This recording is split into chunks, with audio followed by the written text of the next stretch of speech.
ओम आप्यायन्तु ममांगानि वाक्प्राणश्चक्षुश्रोत्रमथो बलमिन्द्रियाणि च सर्वाणि सर्वं ब्रह्मोपनिषदं माहं ब्रह्म निराकुर्याम् मा ब्रह्म निराकरोत्।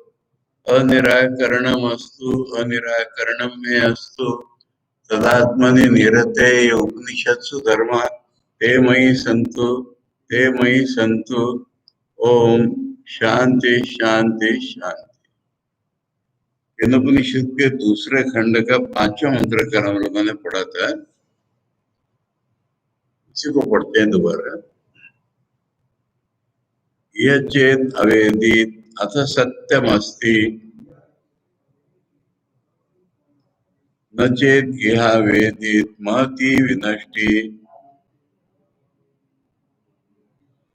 भूतेषु भूतेषु विचित्य धीरा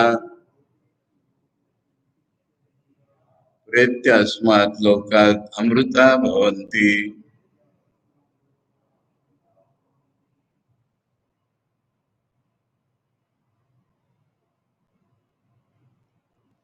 यह माने इसी जीवन में, चेत माने यदि, अवेदित हमने सत्य को जान लिया, अथ सत्यमस्ति माने ठीक, तो हमारा जीवन ठीक है या सत्य पर आधारित है बोल सकते। अगर हमने इसी जीवन में परम सत्य को जान लिया तब तो हमारा जीवन सत्य पर आधारित है, ठीक है। अगर हमने यहाँ पर नहीं जाना तो बहुत बड़ा नुकसान हमारा है। जो विवेकी लोग हैं, ज्ञानी लोग हैं, वो सभी भूतों में उस ब्रह्म को देख लेते हैं और मरने के बाद अमृत हो जाते, उनको लौटना नहीं पड़ता। इसमें विशेष ध्यान देने लायक यही बात है कि सत्य की प्राप्ति को कोई बहुत बड़ी अचीवमेंट ऐसा नहीं बताया जा रहा है,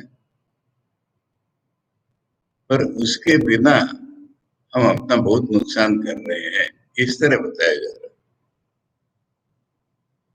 और कल मैंने इसके लिए महापुरुष जी का दृष्टांत दिया था कि कोई साधक अच्छा ध्यान कर रहा है तो उनका ध्यान करके क्या पाएगा, निर्विकल्प समाधि पाएगा ना। वो तो सब हम लोगों ने पा ही लेनी चाहिए। इसी की प्रतिध्वनि है।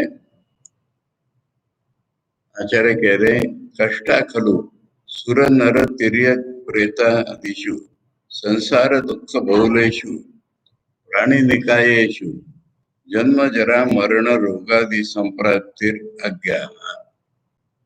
जब तक हमारा ज्ञान सही नहीं हुआ है, जब तक हम गलत ज्ञान में जी रहे हैं, तब तक जन्म जरा मरण रोग इत्यादि की जो प्राप्ति होती है हमें, प्राणी निकायेषु मैंने कितने ही प्रकार के योनियों में से जन्म लेते समय संसार दुख बहुलेषु, और इस संसार माने आवागमन रूप संसार, ट्रांसमाइग्रेटरी वर्ल्ड, इसमें दुख ही अधिक है। ऐसे संसार में जब तक हम हैं, चाहे हम देवता बन जाए,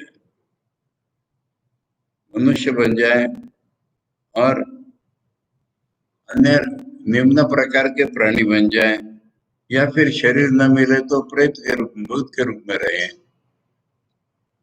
ये सब जो गति है हमारी बड़ी कष्टकर है। इसलिए कहा जा रहा है कि यह एव चेत मनुष्यो, यहाँ पर ही अर्थात मनुष्य योनि में ही अधिकृता समर्थ सन, मनुष्य क्या कर सकता है? मनुष्य कर्म करके स्वर्ग में जा सकता है, अधिकृत है। मनुष्य ज्ञान प्राप्त करके मुक्त हो सकता है, अधिकृत है। यानी मनुष्य जिस योनि में ब्रह्म प्राप्ति के लिए समर्थ है, उस योनि में यह का अर्थ ये बता रहे। यह माने इसी जीवन में, यानी मनुष्य जीवन में जहाँ की मोक्ष प्राप्ति की संभावना है, वहां पर समर्थ सन यदि अवेदित आत्मान, अगर उसने आत्मा को जान लिया,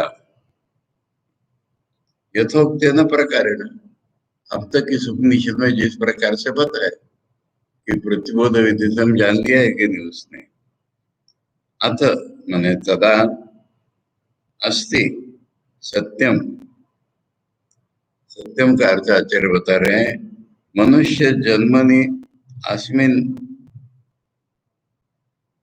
अविनाशो अर्थवत्ता वा सद्भावो वा परमार्थता वा सत्यम विद्यते। सत्य के इतने अर्थ बता रहे हैं आचार्य। अर्थवत्ता, अविनाश हो पहला तो, यानी हमने अपने आप को नष्ट नहीं कर दिया।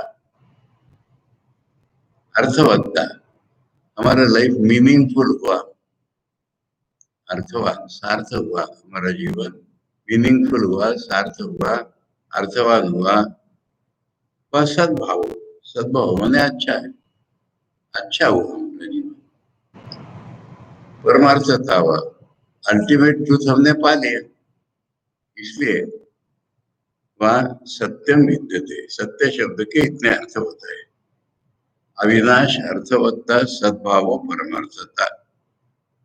नष्ट नहीं हुए, हमने मीनिंगफुल जीवन जिया, अच्छा जीवन जिया, अल्टीमेट ट्रुथ को पा लिया, इस प्रकार हमारा जीवन सत्य पर आधारित रहा।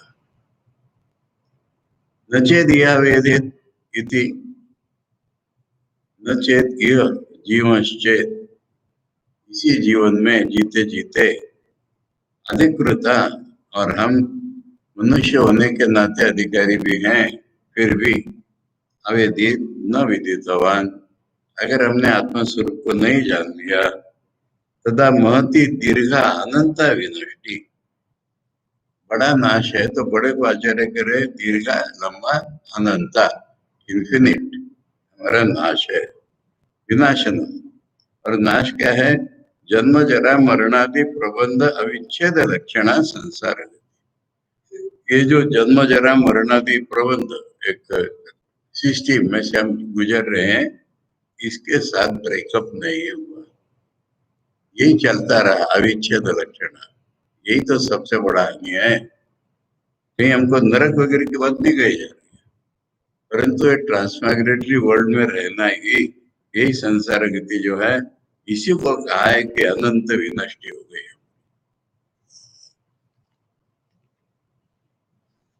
तस्मात् एवं गुण दोषो विजानन्तो ब्राह्मण, तो इस प्रकार मुक्ति पाने के गुण और मुक्ति न पाने के दोष जानने वाले ब्राह्मणों ने, ब्राह्मण करते हैं अधिकारी ही लेना पड़ेगा, मनुष्य ही लेना पड़ेगा जो ब्रह्म जान सकता है वो। भूतेषु भूतेषु सर्वभूतेषु, ये विवक्षा होती है संस्कृत में, 2 बार बोलने से उसका अर्थ सारी जाति आ जाती है। भूतेषु भूतेषु माने सर्वभूतेषु। अब आचार्य करे सर्वभूतेषु माने स्थावरेषु चरेषु, चाहे पेड़ पौधे पत्थर हो, चाहे मनुष्य प्राणी जो भी हो, जड़ चेतन प्रतीत होने वाले सभी में एकम आत्म तत्वम ब्रह्म, उनका जो स्वरूप है साधक का वही ब्रह्म है, ये विचित्य माने विज्ञाय, इसका अनुभव करते हैं जो।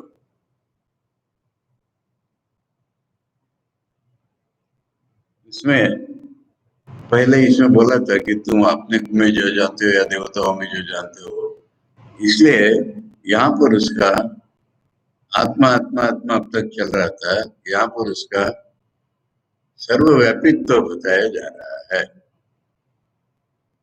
सारे भूतों में चाहे जड़ प्रतीत होते हो चाहे चेतन, जो हमारा आत्मा तत्व है वही ब्रह्म है, ये अनुभव जिसने कर लिया विचित्र को आचार्य विज्ञा कह के साक्षात्कृत कह रहे हैं, यानी हमारा प्रत्यक्ष अनुभव हो गया। जब धीमंता, धीरा धीमंत, बुद्धिमान, ज्ञानवान, प्रेत्य। मुझे लगे पहले हम लोगों ने अनुवाद पढ़ लिया गीता प्रेस के अनुसार कि मरने पर मुक्त होता है, पर प्रेत्य अस्मात् शोकात् का हमने दूसरे मंत्र में जो अर्थ किया था वही लेना है। इस श्लोक से बाहर निकल गया। प्रेत्य का अर्थ आचार्य कह रहे व्यावृत्य माने बाहर निकल गया। मम अहम भाव लक्षणात् अविद्या रूपात् अस्मात्। इस श्लोक में यानी हमारा जीवन में जो अनुभव है मैं और मेरा, और मैं और मेरा अनुभव वाले जो हमारा आज का जीवन है, इससे हम बाहर निकल गए।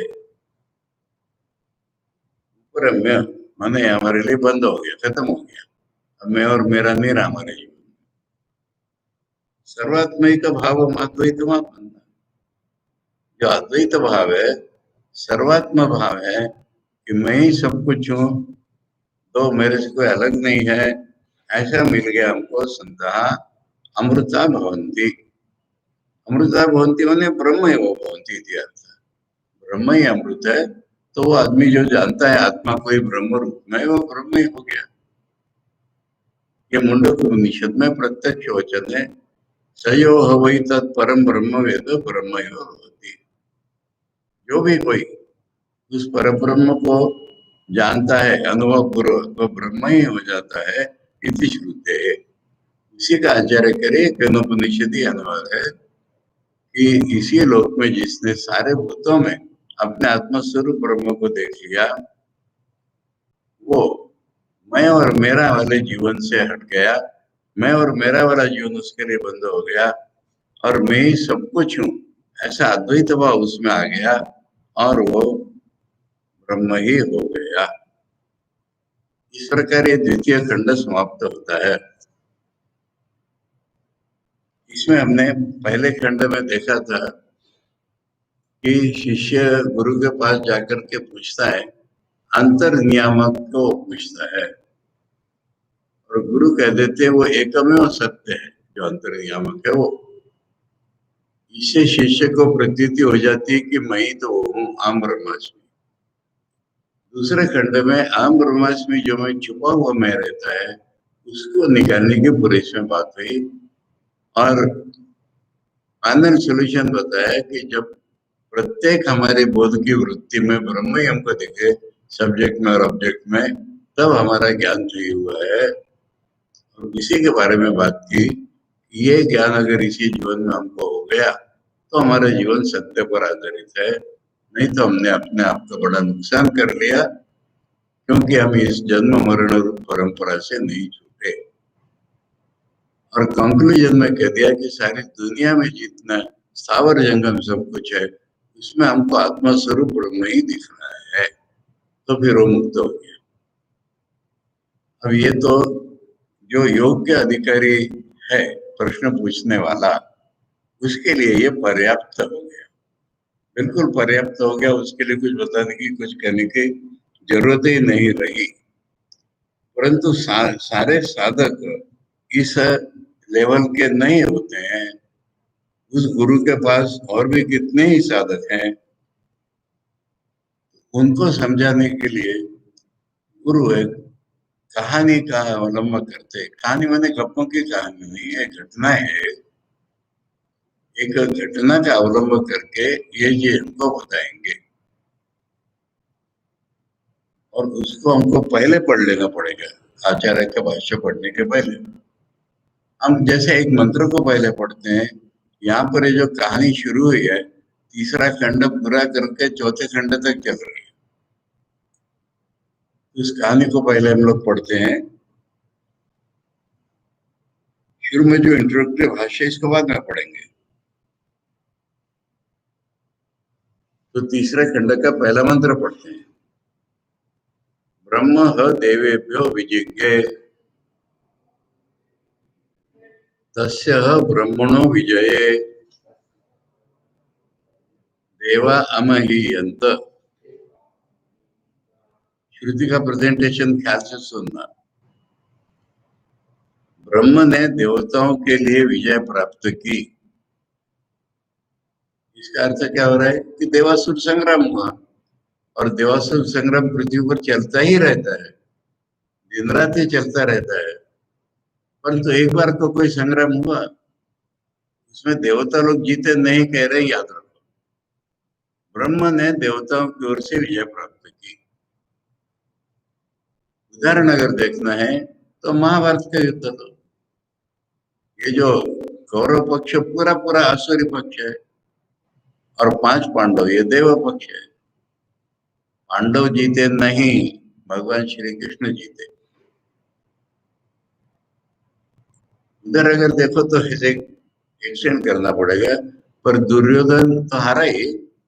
दुर्योधन, धृतराष्ट्र, शकुनी हार गए। ऐसा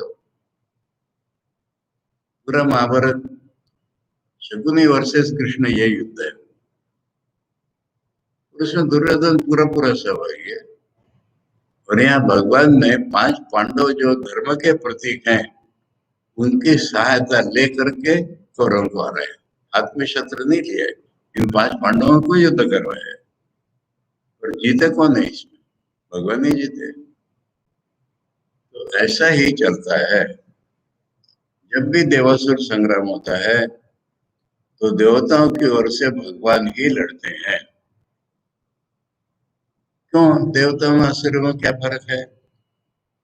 देवता जो है चैतन्य प्रधान है। मनुष्य लोक में देखो ना, जहाँ कहीं भी हम साधारणतः कहते हैं अच्छे आदमी और बुरे आदमी, जो चैतन्य प्रधान आदमी है उनको कहेंगे देवता है, और जो इंद्रिय प्रधान आदमी उनको कहेंगे असुर है। और देव लड़ने नहीं जाते, ये असुर आक्रामक होते हैं। असुरों को देवताओं की कोई बात अच्छी नहीं लगती, उनसे छीनना चाहते हैं। ये दुनिया चलती रहती है। अब असुर जो है देवताओं को पराजित करने लगते हैं 1000 प्रकार से, छल बल कौशल से। तब बचाने के लिए भगवान को इतना उद्यम दिखाना पड़ता है। और भगवान हमेशा जीतेंगे। भगवान हमेशा जीतेंगे कि मुझे एक मजेदार बात याद आती है।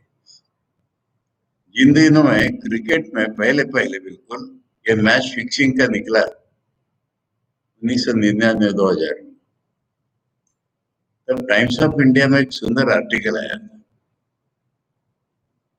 मैच फिक्सिंग तो अनादिकाल से चल रही है। भगवान मैच फिक्सर हैं सबसे बड़े, और तय तो है ही कि भगवान जीतेंगे। कभी देखेगा कौरव जीत रहे, एक दिन पराक्रम करे, एक दिन पांडव जीत रहे। अरे जीतना तो पांडवों में है ही, भगवान ने मैच फिक्स करके रखे पहले से, ऐसा लिख लिखा। तो इसलिए भगवान जीतते हैं हमेशा ही। असुर फिर भी उद्यम लगा के लड़ते हैं बीच बीच में, फिर भगवान जीतते हैं। तो हुआ क्या इसमें? जो गलती हो सकती है वो होती है हमेशा, हो सकती है नहीं। ब्रह्म देवेभ्यो विजिज्ञ। ब्रह्म ने देवताओं की ओर से विजय प्राप्त की। तस्य ह ब्रह्मणो विजय। ह माने प्रसिद्ध है कि, कहानी बताने का ये प्रकार होता है, ये तो सब जानते ही है कि। इसमें एक ट्रिक होती है बताने वाले की, आचार्य ने हमको बताया है। जिसको मालूम नहीं उसको भी लगता है मुझे मालूम है, ये तो पता ही है ना, ऐसे करके कहानी बोलते हैं। अब उस प्रसिद्ध है कि उस ब्रह्म की जीत में देवलोगों को बड़प्पन मिल गया। अब महाभारत के युद्ध में देखो, अर्जुन भगवान श्री कृष्ण से कह रहा मैंने कर्ण को हराया है। भगवान कह रहे तेरा हाल क्या होता मैं नहीं होता तो। अर्जुन का तो ठीक है, भीम तो हमेशा ही घमंड में रहे कि मैंने जीता। फिर भगवान को उनका अहंकार दूर करना पड़ा। यहाँ पर क्या रहस्य है कि देवता स्वभाव से अच्छे हैं। देवता चैतन्य प्रधान है। देवता साधारणतः अनसेल्फिश होते हैं। और देवता में अहंकार आ गया तो वो भी असुर बन जाएगा। फिर समाज की कोई रक्षा नहीं कर सकता। ऐसे नहीं कि भगवान की पार्शियलिटी है। भगवान देवताओं की ओर से इसलिए लड़ते हैं कि समाज में धर्म की धारणा होगी, धर्म संस्थापनार्थाय। तो ये भगवान हमेशा धर्म की ओर से, देवताओं की ओर से लड़ते हैं, असुरों को पराजित करते हैं। अगर असुरों का राज्य हो गया तो पूरी दुनिया में अधर्म ही अधर्म होगा, इसलिए। परंतु ऐसा हुआ कि देवताओं को लगता है मैं जीत गया, हम जीत गए, हम बड़े हो गए। उदाहरण देता हूँ पुराना, भारत का, बहुत पुराना नहीं, भारत का रिसेंट हिस्ट्री का ही समझ आ जाएगा हमारे एकदम बात। इंदिरा गांधी जब प्राइम मिनिस्टर थी और बांग्लादेश का जब युद्ध हुआ, वो युद्ध बांग्लादेश का पाकिस्तान का नहीं था, इंदिरा का युद्ध था पाकिस्तान के खिलाफ, और इंदिरा जीत गई। जब इंदिरा जीत गई तो पार्लियामेंट में अपोजिशन पक्ष के लीडर अटल बिहारी वाजपेयी ने चंडी दुर्गा करके इंदिरा इंदिरा की प्रशंसा की। अब इंदिरा को घमंड चढ़ के मैं जीत गई, और उसके बाद जो पतन शुरू हुआ आप लोग सभी जानते हैं, हमेशा का इतिहास है। मैं इंदिरा को देवता ऐसे नहीं कर रहा हूँ, उदाहरण समझा रहा हूँ। जीतना तो भगवान ने तय किया था, वो भी मैच भगवान ने फिक्स की थी, और वो पाकिस्तान को हरा करके वो 90,000 सैनिकों का सरेंडर, तुम लोग को पता भी नहीं है ना। तो ये सारा हो गया। अपोजिशन पक्ष के नेता अटल बिहारी वाजपेयी ने इंदिरा की चंडी दुर्गा करके, इस बात देखते हम, इमरजेंसी आ गई, सब कुछ हो गया।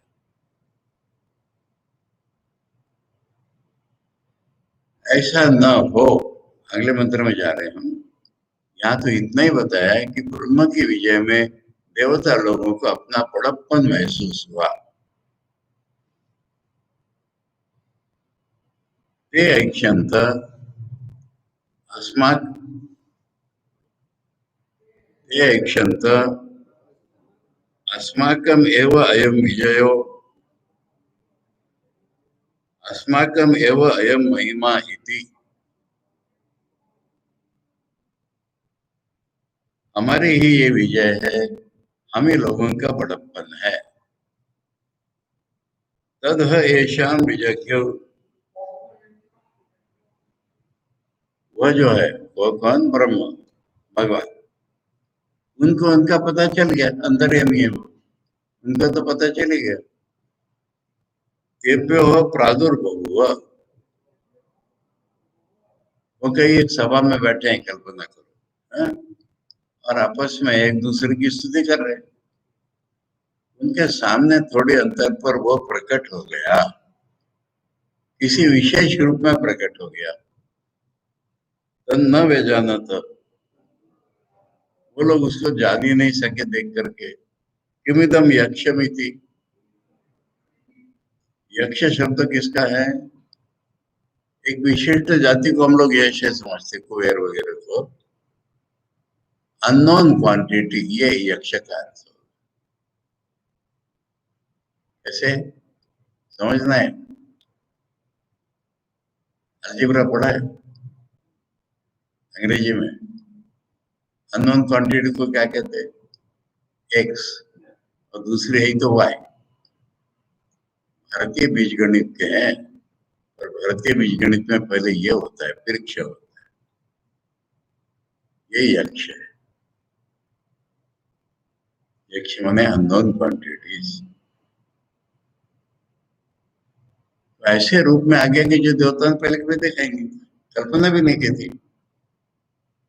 वो अपने को सर्वज्ञ सब कुछ ऐसे घमंड में चल रहे, तो ये तो पता ही नहीं चला है कौन आया। इसलिए ब्रह्म ने एक विशिष्ट रूप धारण करके उनको पहला धक्का दिया। फिर क्या हुआ?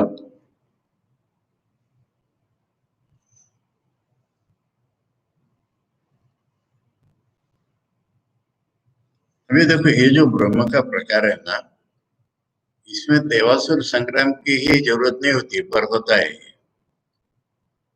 भगवान श्री कृष्ण ने गोपियों को वचन दिया कि एक दिन मैं तुम लोग को मुक्त आनंद दूंगा, और कार्तिक पूर्णिमा के दिन यमुना किनारे जाके बांसुरी बजाई। अब गोपियां पागल जैसी जोश इस अवस्था में थी, भागी वहां पर। वहां पर जाते जाते या जाकर के उनके मन में आया कि हम लोग कितने भाग्यवान कि भगवान खुद हमसे प्यार करते हैं। इतना अहंकार भगवान से सहन नहीं हुआ, वो गायब हो गए। रोना में लिखना चालू हो गया। तो वहां पर शब्द है, लिख लो। प्रशमाय प्रसादाय तत्रैव अंतरधीयत। प्रशमाय प्रसादाय तत्रैव अंतर्धीयत। प्रशमाय माने उस अहंकार को दबाने के लिए, प्रसाद आए उनके ऊपर कृपा करने के लिए। वहीं के वहीं भगवान गायब हो गए। यहाँ पर उल्टा किया भगवान ने, गायब नहीं हो गए, प्रकट हो गए। भगवान उनके सामने अजीब स्वरूप में प्रकट हो गए। अब उन लोगों ने तो दूर से देख के पहचाना भी नहीं कौन है ये अग्निमा ब्रुवत् जात वेद एतद् विजानीहि किमिदं यक्षमिति तथा इति। अग्नि का दूसरा नाम जातवेद है, यानी सब कुछ जानने वाला, ये अग्नि का नाम है। अब उसके हम कहेंगे उसको ईगो को टच करते हुए उन्होंने अग्नि नहीं कहा देवताओं ने, ये जातवेद सब कुछ जानने वाले। ये तो पता लगा करके तो आओ ये कौन यक्ष है। उसने भी घमंड से कहा अभी पता लगा तो तथा ही थी।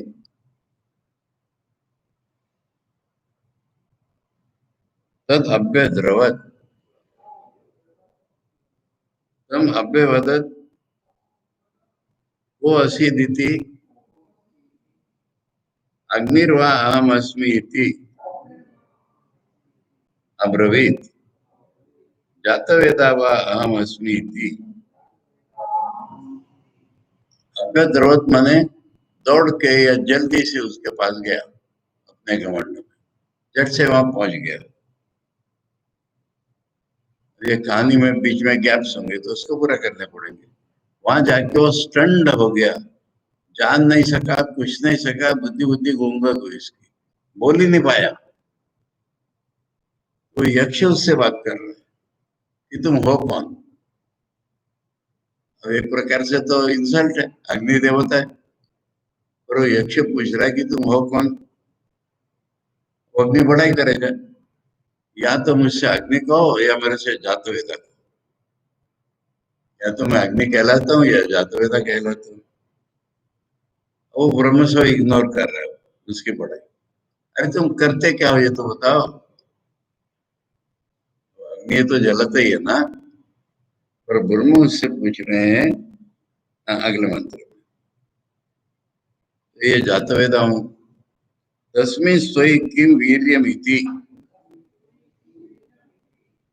अभी इदम सर्वम दहेयम यदिदम पृथ्व्याम इति। वीर्य माने ताकत, सामर्थ्य। तुझमें क्या सामर्थ्य है। वो कह सकता था मैं जलाता हूँ, वो कहता था दुनिया में जो कुछ है सब जलाता हूं मैं। उसने अपनी बड़ाई की। तस्मै तृणम निददौ एतद् दह इति तद उपप्रयाय सर्वजवेन तन्न शशाक दग्धुम स तत एव निववृते नैतदाशकं विज्ञातुं यदेतद् यक्षम् इति। तो उस यक्ष ने एक घास का तिनका उसके सामने रख दिया इसको जला दो। वो सर्व जो है ना पूरी ताकत से उसके ऊपर कूदा, उपप्रयाय मैंने उसके पास गया, मैंने कूदा पूरी ताकत से। तो न शशाक दग्धुम, किंतु उस तिनके को नहीं जला सका। और उसने क्या किया, यक्ष से बातें करना बंद कर दी, शर्मिंदा होकर लौट आया। और इनको नहीं बताया देवताओं को क्या हुआ वहां पर, इतने का मैं नहीं जान सका यक्ष को बस। सतत एवं निवृत्ते, उसी से वो वहां से लौट आया। और उसने इतना ही बोला, न एतद अशक्यम विज्ञातुम, मैं नहीं जान सका यदेतद यक्षमिति, ये यक्ष कौन है क्या है मैं नहीं जान सका। और अग्नि जातवेदा है वो भी नहीं जान सका। तो फिर उन्होंने वायु की योजना की, क्योंकि वायु सर्वत्र जाता है दुनिया में। अतत वायु अब्रुवन, वायो हो एतद बीजानी किमेतद यक्षमिति तथा इति। अच्छा, माने तब उस समय उन्होंने वायु से कहा, वायु को दूसरे नाम से नहीं बोला है, वायु और वायु देवता है, ये कौन यक्ष है आप पता लगा के आओ। कहाँ भी पता लगा तो तद अभ्यद्रवत, तम अभ्यवदत कोशी इति वायुर्वा अहम अस्मि इति अब्रवीत मातरिश्वा वा अहम अस्मि इति। वो सपाटे से वहां पर गया और उसकी गति भी वही हो गई। वहां जाके स्टंड हो गया, कुछ बात भी नहीं कर सका। तो यक्ष उससे पूछ रहे कि तुम हो कौन। उसने कहा मैं वायु हूँ, मैं माँ की गोद में सोने वाला हूँ। ये एक वायु का नाम है, मातरिश्वा। अर्थ क्या हुआ, उसकी बड़ाई है वो। वायु की माँ कौन, आकाश न, आत्मा से आकाश निकला, आकाश से वायु निकला, तो फिर आकाश वायु की माँ हो गई। और माँ को सर्वत्र व्याप्त किया है ना वायु ने, पूरे आकाश में वायु फैल जाता है। इसलिए कहता है मैं माँ की गोद में सोने वाला हूँ।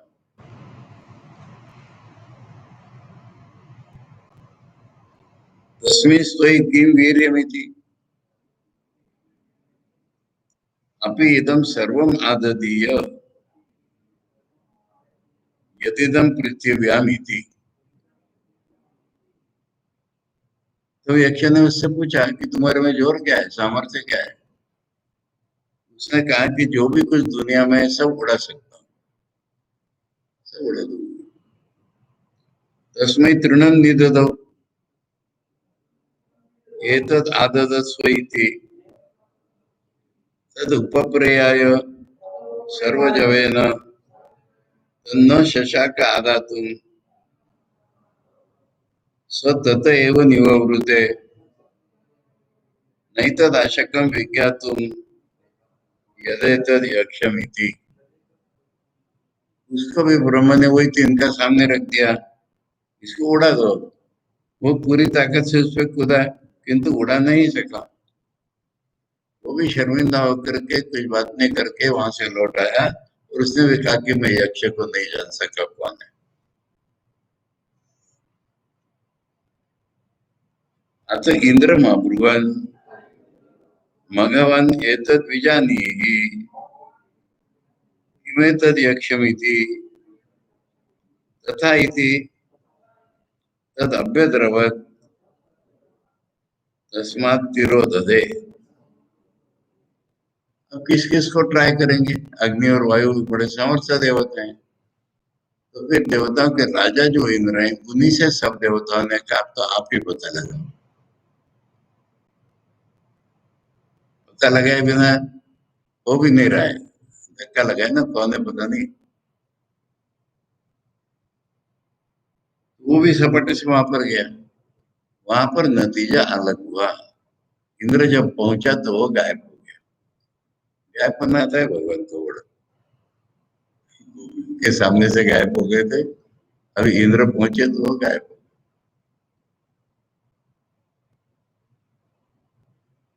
अब ये कहानी में थोड़ा भरना पड़ेगा मसाला। इंद्र लौटे नहीं, इंद्र वहीं खड़े रहे, सोच में पड़ गए कि मेरी क्या गलती हुई। उन दोनों से तो मैंने बात करते में देखा था, मेरे से बात तक नहीं की। ये गलती तो मेरी है, और मुझे उनका पता लगाना ही पड़ेगा कि वो कौन थे। इसलिए वो वहीं खड़ा रहा, ये फर्क हुआ। और वहीं खड़ा रहा, सोचता रहा, कुछ भी करो, भगवान को पुकारता रहा, याद करता रहा, सोचता रहा। तो वहां पर क्या हुआ? स तस्मिन्नेव आकाशे स्त्रियमाजगाम बहु शोभमानां उमां हैमवतीं तां ह उवाच किमेतद् यक्षमिति। उसी आकाश में जहां वो खड़ा था,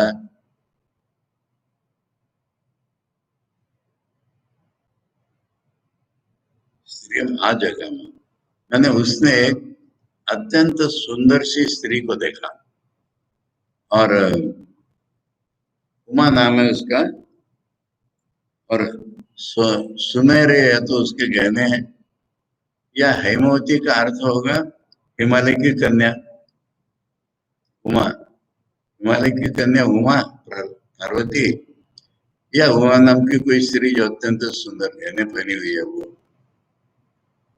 अब उसके दिल में क्या आया? माँ आ गई, इसलिए उसको हिम्मत हो गई। यक्ष के साथ तो ये लोग बात नहीं कर पाए थे, और इंद्र गए तो यक्ष गायब भी हो गए थे। अब वहां पर माँ आ गई। माँ आ गई देख के उसको हिम्मत आ गई, बच्चे को हिम्मत आती है ऐसे। उस माँ से वो पूछ रहा है कि माँ ये कौन थे? अभी मैंने कहा कि ये कोई गप नहीं है, पुराणों की, वेदों की कहानी है, और ये रिपीट हुई है। किंचित इसमें बाहर के रूप में फर्क है। कैसे रिपीट हुई मालूम है आप लोगों को? अरे हमारी माँ की कथा चल रही है ये। ठाकुर ने कहा है कि वो सरस्वती है, वो मेरी शक्ति है, वो ज्ञान देने के लिए आई है। और मेरे कई मित्रों का यह अनुभव है कि पुकारते हम ठाकुर को, माँ सामने आती है पहले। क्योंकि माँ और ठाकुर तो भिन्न नहीं है ना, परंतु ठाकुर की जो करुणा है उसी का रूप है माँ। ठाकुर एक माँ के रूप में सामने आ जाते हैं। ये हमारा सभी का अनुभव है। अरे माँ ठाकुर भिन्न है ही नहीं, ठाकुर की करुणा माँ के रूप में आती है। अब फर्क इतना है कि माँ को ठाकुर ने शारदा बोला है। शारदा साधारणतः सरस्वती का नाम है, या हेमवती दुर्गा आ रही है। और वो शक्ति एक ही है ना, रूप उसके दो हो गए तो क्या? ठीक है, बात तो वही है। इसलिए ये घटना पुनरावृत्त घटना है, और हमने देखा हुआ है माँ को, इसलिए हम समझ सकते हैं इस कहानी का भाव। इंद्र खड़े रहे, सोचते रहे, दो बातें सोचते रहे। एक तो मेरी क्या गलती हुई है, और दूसरा है कि मुझे तो उनको पाना ही है, स्वरूप जानना ही है। और तब वहां पर उनको स्त्री दिखाई पड़ी। स्त्री हम आ जगह माने इंद्र उसके पास चले गए। थोड़ी दूर पर दिखाई पड़ी होगी वो, तो इंद्र उसके पास चले गए। और कैसी थी वो स्त्री? बहु शोभमाना, अत्यंत सुंदर, उमा हेमवती। ताम उवाच, उसको इंद्र ने कहा कि मैं तद यक्षमिति, ये यक्ष कौन थे? यहाँ तीसरा खंड ही खत्म हो गया। क्योंकि प्रश्न है ना ये, जवाब तो चौथे खंड में मिलेगा। तो हम चौथे खंड में प्रवेश कर रहे हैं, कहानी पूरी होगी ना तभी तो हम समझ पाएंगे ना। क्या कहना है? सा ब्रह्म इति ह उवाच।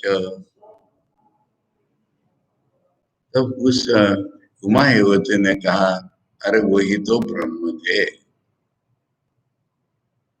ब्रह्मणो वा एतद् विजये नहीं यद्वमिति। ब्रह्म के विजय में तुम लोग बड़े हो गए हो, ये उसने कहा। ततो ह एव विदांचकार। तभी उन लोगों ने जाना ब्रह्म इति, ब्रह्म था। किसने जाना? इंद्र ने। हाँ,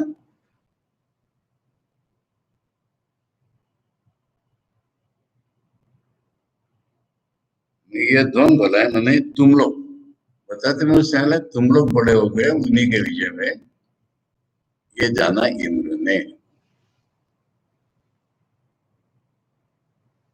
फिर क्या हुआ? कहानी पूरी होगी दूसरे मंत्र, तीसरे मंत्र। तस्माद्वा एते देवा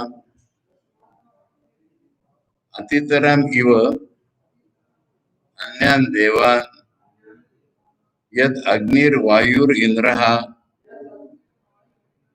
ति एनन्नेदिष्टं पस्पृशु ति एनत् प्रथमो विदांचकार ब्रह्म इति। थोड़ी सी कल्पना और कर लेनी पड़ेगी कि वायु और इंद्र, अग्नि जो है वो सभागृह के बाहर खड़े हैं। मैंने इंद्र क्या खबर लाते हैं जानने के लिए, तो इंद्र ने पहले उनको बताया, फिर वो तीनों सभागृह में आ गए। तो इसलिए कह रहे हैं कि तस्माद वा, उसी कारण से, वा नहीं है ये, वही वही संधि नियम से वाव गया है। निश्चय रूप में यही देवता लोग मानो दूसरे देवताओं से बड़े हो गए, दूसरे देवता से सुपीरियर हो गए। कौन देवता लोग? अग्नि, वायु और इंद्र। इन्होंने ही उसे पहले पास से स्पर्श किया था। अग्नि और वायु से तो बात की थी ना उसने।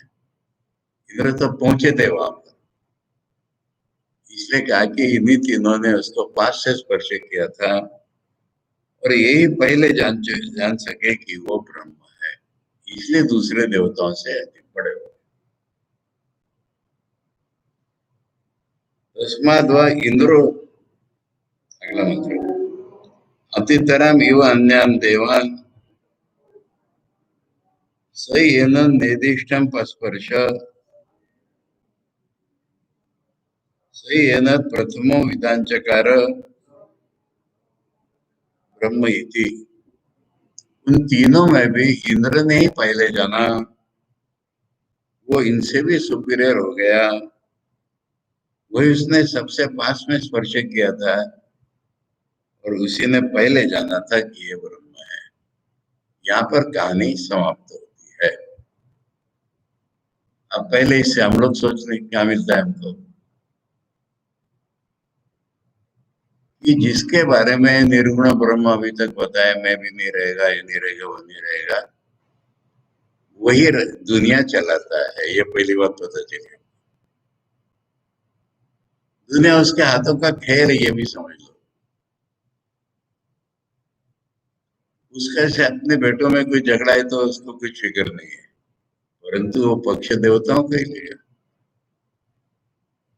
मुख्य जो बात इसमें समझ में आई कि सर्वशक्तिमान जब हम भगवान को कहते हैं, सर्वज्ञ और सर्वशक्तिमान, ये दो विशेषण सगुण ब्रह्म को हम लगाते ही है, लगाना चाहिए। उसके साथ और भी एक जोड़ना चाहिए, परम करुणामय होते हैं। अब सर्वशक्तिमान का अर्थ हम ठीक नहीं समझ पाते कई बार, सबसे ज्यादा शक्तिमान ऐसा अर्थ लगाते हैं, ऐसा अर्थ नहीं होता। सबसे ज्यादा शक्तिमान तो हिरण्यकशिपु, रावण, कुंभकर्ण ही होते हैं। बाकी लोग मिलके उनको हरा देते। मेरी शक्ति तुम्हारी शक्ति है, मेरी शक्ति तुम्हारी शक्ति नहीं है। हम सबकी शक्ति उन्हीं की शक्ति है, ये सर्वशक्तिमान का अर्थ। वो हमको काम के लिए दे देते हैं थोड़ी सी, और हम अगर समझेंगे हमारी शक्ति है, वो खींच भी लेंगे, वापस कर लेंगे, फिर कहाँ रही तुम्हारी शक्ति? इसलिए इतने प्रबल अग्नि देवता तिनके को नहीं जला सके, सारी दुनिया जला सकते रहे। तो जलाने की शक्ति अग्नि की नहीं है, जलाने की शक्ति ब्रह्म की है। अब अग्नि का नाम हो जाता है समझे, अग्नि जला रहे, अग्नि जला रहे। जलाने के काम भी भगवान ही करते हैं अग्नि के मार्फत। अग्नि उनका एक इंस्ट्रूमेंट है, वायु उनके दूसरे इंस्ट्रूमेंट है, उड़ा देने के लिए, साफ करने के लिए, करने के लिए। वायु से जो मेरी शक्ति उड़ाने की तो है नहीं, इनका भी नहीं उड़ा सकता।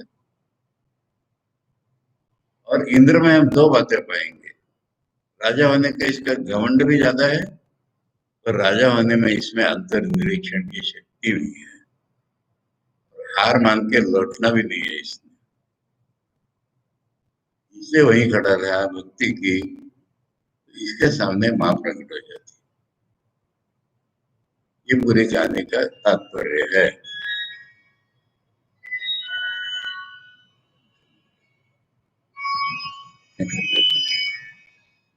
इसको बताया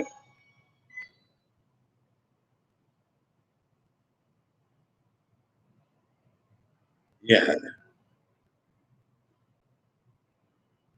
अब हम देखते हैं आचार्य हमको इसमें से कितने अर्थ निकाल के बताएंगे, इसका इम्प्लीकेशन कितने प्रकार से समझाएंगे, इस कहानी से क्या क्या मिलता है। तो हम जाते हैं तीसरे खंड के शुरू में। कहानी के पहले भी आचार्य ने बहुत सारी बातें बताई है, पर हम लोग समझ ही नहीं सकते थे जब तक कि कहानी नहीं मालूम होती, इसलिए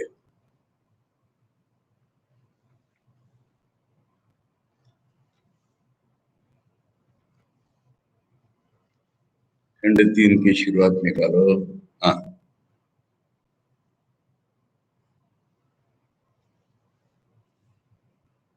ये आपकी पुस्तक में शुरू में वाक्यभाषी बहुत देर तक चले जाए।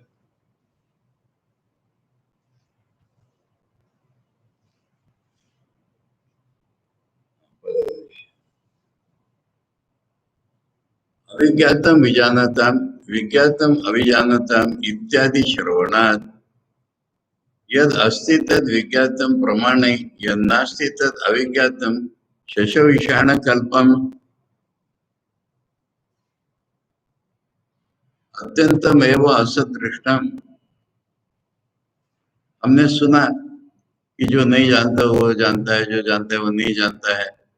तो ये सुन करके हमारे मन में आया कि अगर कोई चीज होगी तो उसको हम जानेंगे किसी न किसी प्रमाण से। प्रत्यक्ष भी नहीं जान पाते, अनुमान प्रमाण से जानते, तो किसी न किसी प्रमाण से तो जान ही लेंगे, आज नहीं कल जान लेंगे। जो नहीं होता है उसी को तो हम नहीं जानते। उसका उदाहरण दे रहे हैं, खरगोश का सींग, खरगोश के सींग नहीं होते, तो ऐसी चीज को हम कभी जान ही नहीं सकते, उसके जैसा हो जाएगा, बिल्कुल मिथ्या ही हो जाएगा, असत्य हो जाएगा। ऐसा ही तथा इदम ब्रह्म, ब्रह्म अविज्ञातत्वात् असदेव इति मंद बुद्धि नाम व्यामोहो महभूत। जो शिष्य तो पहला प्रश्न पूछा था वो तो कृतार्थ हो गया, पर हम मंद बुद्धि वाले, हमें हो सकता है कि रे तो सब मिथ्या की बात कर रहे, सुनने की बात कर रहे, है ही नहीं ऐसा कुछ, इसे नहीं जाना जाता, उससे नहीं जाना जाता वाले दुनिया में तो आज्ञेयवादी बन जाते हैं। आज्ञेयवादी तो बात की बात है, नास्तिक ही बन जाते हैं, है ही नहीं ऐसे कुछ, शून्यवादी बन जाते हैं, नास्तिक बन जाते हैं मंद बुद्धि वाले। मंद बुद्धि वालों को भ्रम ना हो इति तदर्थ यम आख्यायिका, उसके लिए कहानी सुनाई जा रही है। तदेव ही ब्रह्म सर्व प्रकारेण प्रशास्त्रु, वो जो ब्रह्म है निर्गुण ब्रह्म, वही सभी प्रकार से शासक है। देवानामपि परो देवा, देवताओं का भी परम दैवत है। ईश्वर नाम अपनी ईश्वर, ईश्वर में देवों में क्या फर्क हो गया, देवों ने चैतन्य, ईश्वर माने बॉस, रूलर, रूलर्स का भी रूलर है। दूरी के यहाँ जानने में मुश्किल है उसको। ये भी पता चला ना इस कहानी से, देवता लोग पता ही नहीं लगा भाई उसका। देवा नाम जय हेतु, वही देवताओं के जय का कारण होता है। असुरा नाम पराजय हेतु, असुरों का पराजय का भी वही कारण होता है। तत्कथम नास्ती थी, वो नहीं है कैसे कह सकते हो? इति एतस्य अर्थस्य अनुकूलानि उत्तराणि वचांसि दृश्यन्ते। ऐसा इसका मीनिंग निकलेगा। सारे वाक्य इसके इसी अर्थ को बताएंगे हम। नहीं कैसे? वही तो देवताओं का देव है, वो तो सबका शासक है। ये मत पता चलेगा मंदबुद्धि को। एक कारण पॉइंट्स नोट करो, पहला जवाब हो गया। दूसरा जवाब, अथवा ब्रह्म विद्या स्तुतये, अथवा ने और कर लो, एंड और कर लो, यानी और इससे एक बात पता चली, ब्रह्म विद्या की स्तुति हो गई। ब्रह्म विद्या की स्तुति कैसे हो गई? ब्रह्म विज्ञानादि अज्ञादयो देवा देवानाम श्रेष्ठत्व जन्म। ब्रह्म विद्या के कारण ही अग्नि वायु और इंद्र अन्य देवताओं से श्रेष्ठ हो गए। तत्व अप्यतितरम इंद्र ही थी, और उनमें भी इंद्र अधिक श्रेष्ठ हो गए, पहले जाना उन्होंने इसलिए। तो दूसरा पॉइंट है कि ब्रह्म विद्या की स्तुति इसमें की जा रही है कि ब्रह्म को जानने वाला ही श्रेष्ठ हो जाता है। अथवा तीसरी बात, दुर्विज्ञम ब्रह्म इति एतत् प्रदर्शते, ब्रह्म को जानना आसान नहीं है, ये भी इस कहानी ने हमको बताया। ये न अज्ञादयो अति तेजस्वी क्लेश नहीं वो ब्रह्म विदितवंत, अग्नि आदि बड़े अत्यंत तेजस्वी होकर के भी मुश्किल से उनको ब्रह्म का पता चला, डायरेक्ट पता ही नहीं चला, इंद्र ने बताया।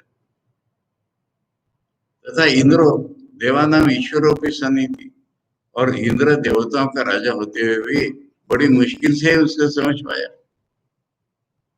इसलिए ये ब्रह्म को जानना आसान नहीं है।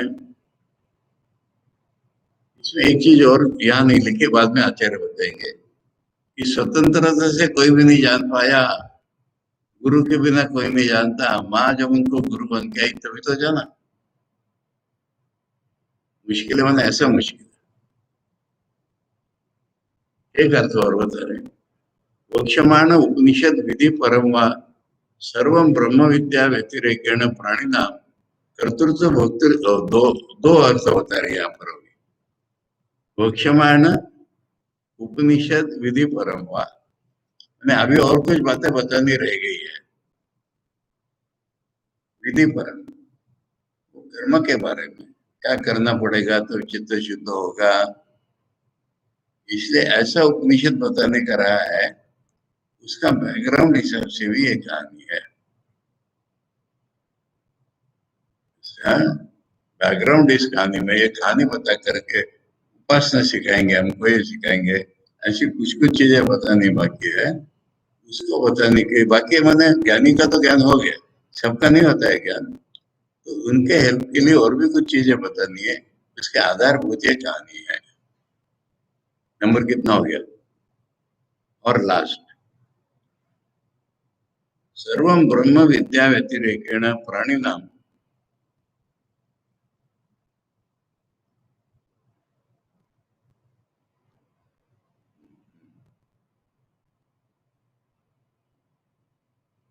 सर्वम उस वाक्य में जोड़ो, मुख्यमाण उपनिषद पर विधि परम सर्वम, इसके बाद जो है ना वो जो बताने वाला है उसका आधार है। ब्रह्म विद्या व्यतिरेकेण प्राणी नाम कर्तृत्व भोक्तृत्व आदि अभिमानो मिथ्या इति एतत् दर्शनार्थम वाक्य है। जब तक ब्रह्म को नहीं जाना तब तक मैं करता हूं, मैं भोगता हूं, ये मिथ्या है। सारे प्राणियों का जो अहंकार है, मैं करता हूं मैं भोगता हूं, ये ब्रह्म को जाने बिना सारा मिथ्या है। ये भी उस कहानी के द्वारा बताया जाएगा।